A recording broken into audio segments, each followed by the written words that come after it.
At the time of writing this video, Spotify has categorized 5,987 distinct genres of music, a number that has almost certainly increased by the time you're watching this now. Unless you can name all nearly 6,000 of them, there's a pretty good chance you're a fan of a genre you haven't even heard of. Perhaps you enjoy gothabilly, neurostep, or blackened deathcore. You could be a listener of baps, bebop, or funk. But the fact of the matter is that you don't really need to know exactly what kind of music you like, because Spotify already has you all figured out. Every week, for every user, they're able to tailor a 30-song playlist to that person's exact music tastes, ranging from the world's most popular artists to the most niche indie productions on the platform. But have you ever wondered how? I mean, you probably have because that's why you clicked on this video. So, here's how. Spotify's recommendation system is composed of 3 different algorithms, which makes it 3 times better than one algorithm because of math. The first of these 3 actually has nothing to do with the music itself, and it's called collaborative filtering. This is basically the way that Netflix recommends new shows, by writing a 6,000-word end-user license agreement that gives them permission to record everything you do until you die or throw your phone into a volcano.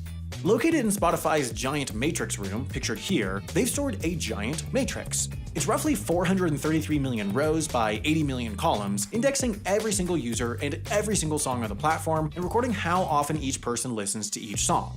This is simplifying things a bit, but this matrix allows them to objectively determine which users are most similar. If one row is hitting all the same columns as another row, that means those 2 people are listening to the same songs. And if one of those rows has an active column that the other doesn't have, then that song would, theoretically, be good to recommend. Basically what I'm saying is, if you want to ruin a specific person's Spotify, all you have to do is make a new account, listen to all their favorite songs, and then listen to Tornado Siren sound effects by Royalty Free Music and Sound Effect Factory 70,000 times. Now, Spotify can't rely entirely on collaborative filtering. It's not very accurate, especially when it comes to people's multifaceted music tastes, and it tends to just promote generally popular music while burying things that don't have a ton of listening data to work with, like the Sam from Wendover's Old Time Jamboree Band, even if their music is hot fire. That's where the next algorithm comes in. Spotify's natural language processing system. You see, one of the best ways to categorize songs is with words, and it turns out that the internet has a whole bunch of them. Spotify is constantly gathering text associated with its songs. It'll look at text on its own platform, stuff like song titles, playlist descriptions, and lyrics, but it'll also pull data from the rest of the internet. Spotify scrapes song reviews, news articles, comment sections, you name it, and all this goes into building an associated word bank for each song and artist on its platform. Here's one such table generated by Echo Nest, the music data company that Spotify purchased in 2014, for the phrase ABBA. As you can see, it has the noun phrases most commonly associated with ABBA, as well as the adjectives most commonly used when describing ABBA. Using this table, you can intuit that ABBA fans will probably like other things that are frequently described with perky, non-violent, and Swedish, such as Greta Thunberg or this stuffed shark that has its own subreddit for some reason. But at this point, you've probably noticed something weird.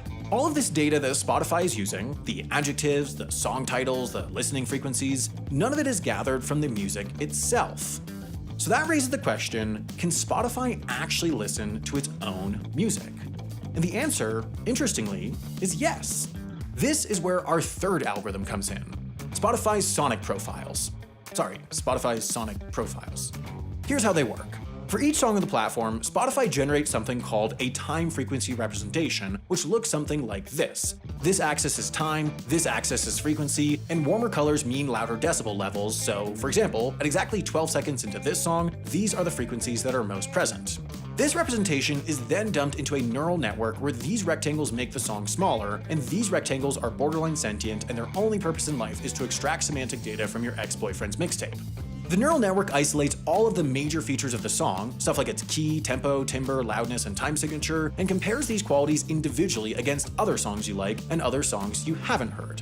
Then, in tandem with the collaborative filtering system and natural language processing algorithm, these sonic profiles are used to precisely hone in on songs that are acoustically similar enough to the kind of music you already listen to, while also experimenting with 1 or 2 variables to avoid presenting you with anything too stale.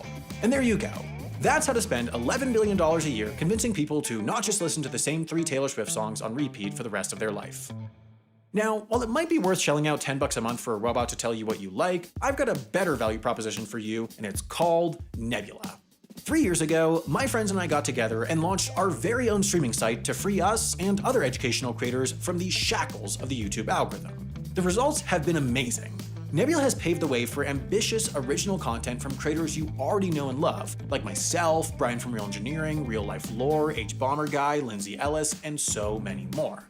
I'd recommend checking out one of our original documentaries, like The Colorado Problem or Alaska's Silent Summer. You might also enjoy Real Life Lore's Modern Conflict series, which does deep dives on modern conflicts like Russia's invasion of Ukraine, or Anita Sarkeesian's That Time When, which breaks down moments in history where politics and pop culture collided.